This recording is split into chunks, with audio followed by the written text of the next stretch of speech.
આવતીકાલે જે ચંદ્રગ્રહણ શરૂ થવાનું છે તે ચંદ્રગ્રહણ આમ તો 3:20 થી પ્રારંભ થાય છે બપોરથી, પણ શાસ્ત્રમાં તો એવું કહે છે 9 કલાક પહેલા તેમનું સૂતક લાગુ પડે.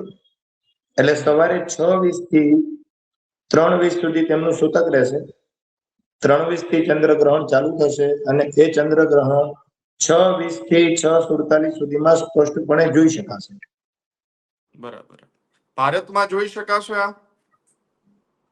ભારતમાં જોવાની શક્યતાઓ બહુ ઓછી છે. કોઈ કોઈ જગ્યાએ તેનું અનુકરણ છે, બધી જગ્યાએ બતાવવાનું નથી.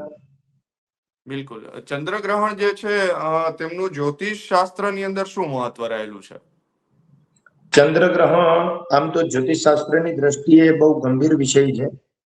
જેને પણ જન્મની અંદર ચંદ્ર કે સૂર્ય ખરાબ હોય છે તેના માનસ પર ચંદ્ર અને સૂર્ય ગ્રહણની અસર વધારે થતી હોય છે. આમ તો ખગોળીય દ્રષ્ટિ જોવા જતા સમગ્ર વિશ્વ પર આની અસર પડતી હોય છે.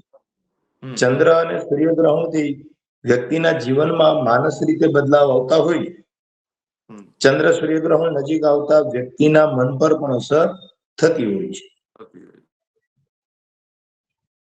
પછી ખગોળીય દ્રષ્ટિની ઘટનાની જો વાત કરીએ તો એ તો સ્પષ્ટપણે જોઈ શકાય છે, પણ શાસ્ત્રીય દ્રષ્ટિની વાત કરીએ તો ચંદ્ર અને સૂર્ય જેમની સ્થિતિ બદલે છે તો જે તે સ્થિતિની રાશિને પણ સંપૂર્ણ અસર બતાવે.